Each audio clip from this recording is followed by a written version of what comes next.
Recovery Lifestyles with Carmel. Inside the lives of women and men who have gained freedom and overcome, going on to live healthy, meaningful lives. Let's raise awareness together and end stigmas surrounding recovery, addiction, mental health, eating disorders, abusive relationships. These are stories of those who have recovered and are now living lives that are inspiring and on purpose. So I'm here with Isaac Miller today, who is the founder of Just Get Up with Isaac. He is a motivational speaker, a spoken word artist, and a minister. Now, I've titled this show Overcoming because, Isaac, I believe that you have an incredible, powerful story about overcoming. Would you like to share with us a little more about your story growing up?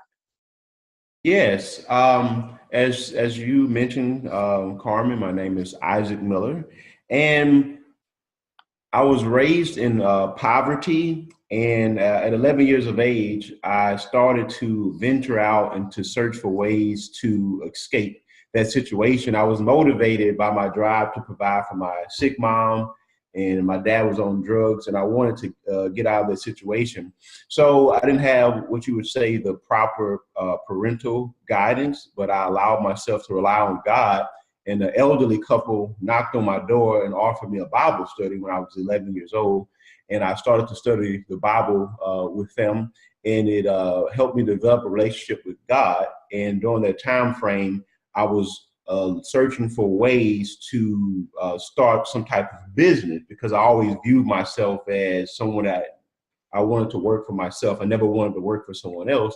So I started to believe in my gifts, because the things that I read from the Bible forced me to believe that God was on my side. And I felt like whatever my gifts are, that's what I should pursue. And I started down that particular journey of trying to figure out a way to provide for my sick mom. In addition to that, a way to escape my situation, because I hated the roaches on the floor. I hated the drug dealing. People were actually killed in my neighborhood all the time. We had gunshots in my mom's car. She would pick us up from school, and I just hated it. And I wanted a way out of that situation. So I started down a path of figuring out how I would earn some money. So that's a small fraction of my upbringing. Right, right. So, I mean, at 11 years old, to have somebody knocking on your door with a Bible, I wouldn't think most 11-year-olds would be receptive of that. Is there a reason that you chose? I mean, I know you were in quite desperate situation, and but not everybody's turned on with God. Would you like to share just a little more about that journey? How that led you? Well, I guess you could say I was a weird kid. I was always intrigued by humans and creation. So, my reasoning was somebody had to create this stuff. This is fascinating. I mean, look how she's moving, look how he's moving. So, and I knew about Jehovah's Witnesses, because those who knocked on my door through my grandmother. And she would share certain things about the Bible sometime whenever I would visit her. So when they knocked on my door, and I was like, I do want to learn more about God. So I accepted the Bible study because I was intrigued by learning about the Creator. And I also felt like maybe this is my real father. I said, maybe there has to be something that I'm going to learn about God, because if I used to see other kids at school that had nice things and they had both parents. And I said, I don't think that God doesn't love me. I need to get to know God to figure out why I'm in this situation and what he wants me to do. And so I didn't have anything else to do. So I said, why not give my all to God? So, sparked my interest, and just really, I needed something other than what I had. And God was what I turned to, thankfully. Yeah. So how did you go on to provide for your mom? I know that you, at such a young age, were able to earn money and help your mom get out of your situation that you were in. What was that? Well, I honestly didn't know what I was going to do. At the time, I believed in pursuing your gifts, and I felt like I was good at writing, which I am. I didn't pursue it as a kid. So I honestly contemplated selling drugs. That was the popular thing in my neighborhood. It was easy. So I decided that I would get involved with sports. I felt like every kid's dream, at least in my situation, that's the easiest stage you can turn. Then I'll go to the NBA. Yeah. So I started exercising. I didn't exercise with the intent that I would turn it into a career. So I started down the path of exercising, trying to go to the NBA, trying to become a writer. I was trying to compete into certain writing contests, but I couldn't compete because I didn't have a way to get to Washington, D.C. So I eventually decided I wanted to be a trainer after an experience at a gym where an older lady just walked up to me and she said, "I think you'd be a great trainer." So I investigated that, and that was my way of providing by figuring out how to get people in shape, because I saw another trainer named Lee Khan doing it. And I said, well, if he can make money working people out, I like working out. I said, maybe I could do that for a living.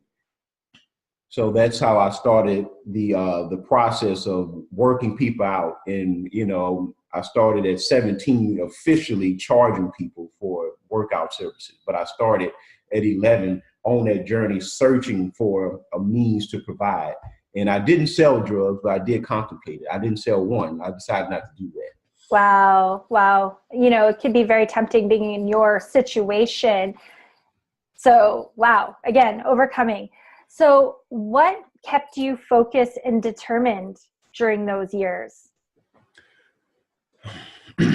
Well, my mom was actually diagnosed as a paranoid schizophrenic when I was 7.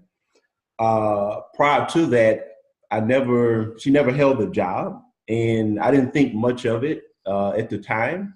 But when I began to really understand her situation, and I learned about food stamps and I learned about all those things, I actually refused to use a food stamp card. My mom would tell you I never used it. She tried to get me to use it several times. I refused to do it. So what kept me motivated was when we had to go to the housing authority to sign Section 8 papers. I remember doing that in high school.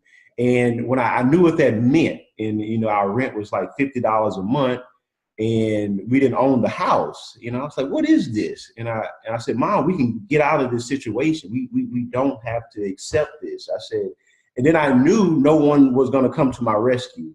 You know, my dad wasn't around. So I said, if I don't get myself out of this situation, I have no one to fall back on. So just accepting that really allowed me to understand that, look, if I'm gonna get out of this war zone, it's up to me. No cavalry is coming, no backup plan is coming. I said, either it's me or it ain't gonna happen at all. And also my friends, seeing how they were turning out, going to jail or just dropping out of high school, that really motivated me to be somebody and to hopefully be an inspiration for other people that were in my area. So that's what kept me motivated, knowing that it was do or die, get out or stay in. And I chose to get out.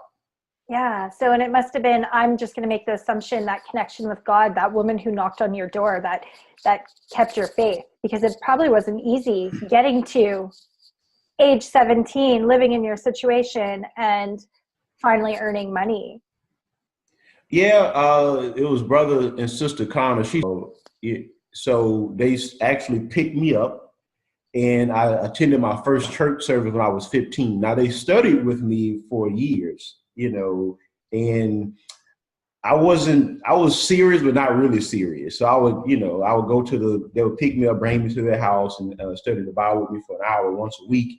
And I didn't really take it serious. But once I turned about 15 years of age, it was something that we discussed that made me realize I need to take it seriously. So when I did contemplate selling drugs or engage in immorality, because I was learning about those things during my Bible study, it was deeply ingrained in me. That's I shouldn't do that. I shouldn't do that. That wouldn't please God. So that definitely helped. That was number one, having God in my life. Although I didn't fully understand everything, just he's so powerful. Just his presence can really guide you, you know, if you allow yourself to be guided. So yeah. Well, and relating back to even the 12-step program with a lot of my audience is that step 1, you need to become aware that there's a problem. And step 2 is to give it up to a power greater than yourself. So I think it's really amazing how your life just kind of led in that direction. You were in such a difficult situation, and that it just kind of was given to you in a way, right? That's you're kind of very blessed, very lucky. So what advice would you give to somebody listening that feels stuck in their circumstances? I would say, this is going to sound cliche, but it's not. Use your imagination. You know, everything starts with an idea. And that's what I did. It's like, I just believe that if somebody else has a nice home or a nice family or a good situation, then why can't I have that? Yeah. You know, I said that it has to be something else. So that's number one. And two, what do you believe? Like, what's your association like? Who the people you're hanging around? Accept the reality that you can have whatever you want if you work hard and you're patient.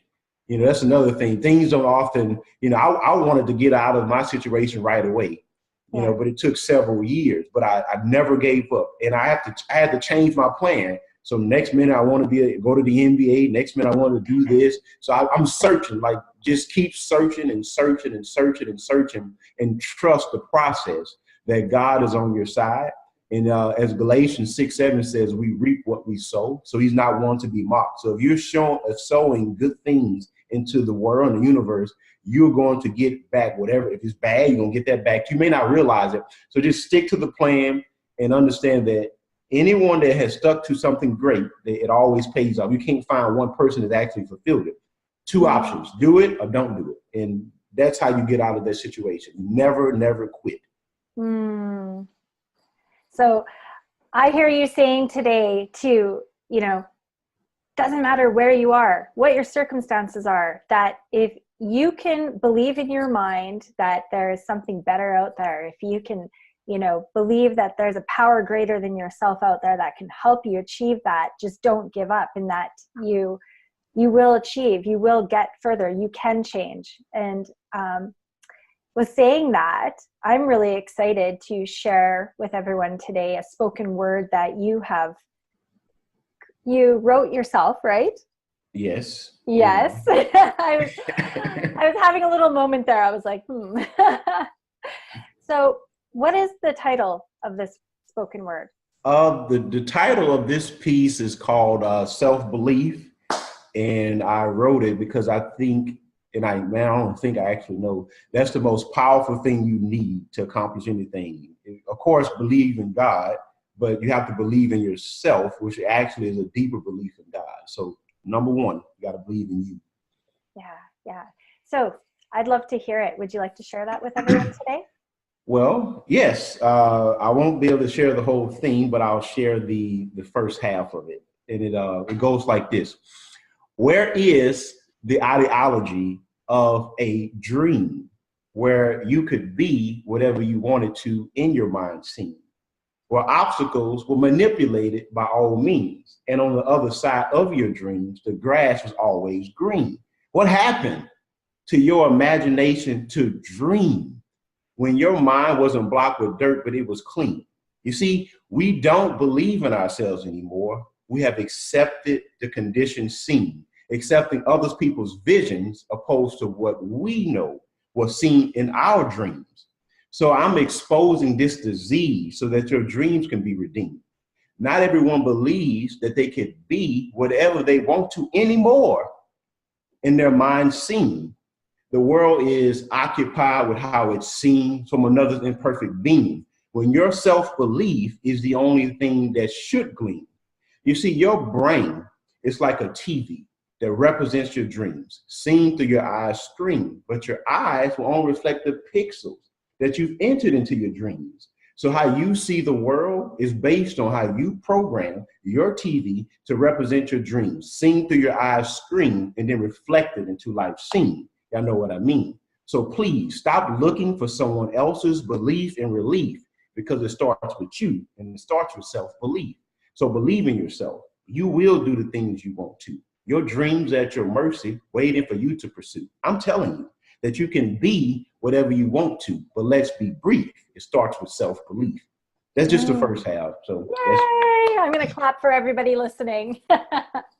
Oh, Thank you, Isaac. I absolutely, when I first read that, when you said, I didn't read it, when I first listened to you speak that, I thought, wow, you know, that's one of those amazing pieces that somebody should be listening to before they fall asleep, can be listening to when they're feeling, you know, ran down or feeling hopeless. And it's just so uplifting, and it reminds you of the truth.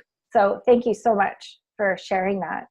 oh, you're welcome. I was glad to share it. Belief in yourself is number one. That's right. Believe in yourself. So if anyone listening would like to connect with you, if they just, I'm going to trust that all the right people will be led your way, that whoever needs to be uplifted and inspired will be today. And if they would like to connect with you, what is the best way? The best way to connect with me is to contact me on Instagram. Just Get Up with Isaac. It's the same for all of my social media outlets: Twitter, Facebook, Pinterest, LinkedIn. Everything is Just Get Up with Isaac, and that's also my website, justgetupwithisaac.com. And that's how you're gonna contact me. Just Get Up with Isaac. That's how you contact me. Awesome. So you've heard it here today on Recovery Lifestyles with Carmel. If you have been inspired, if you've been encouraged, if you want more from Isaac Miller, go to literally any social media platform, it sounds like, and type in Just Get Up with Isaac and connect with him. I'm sure he'd love to hear from you. Thanks again.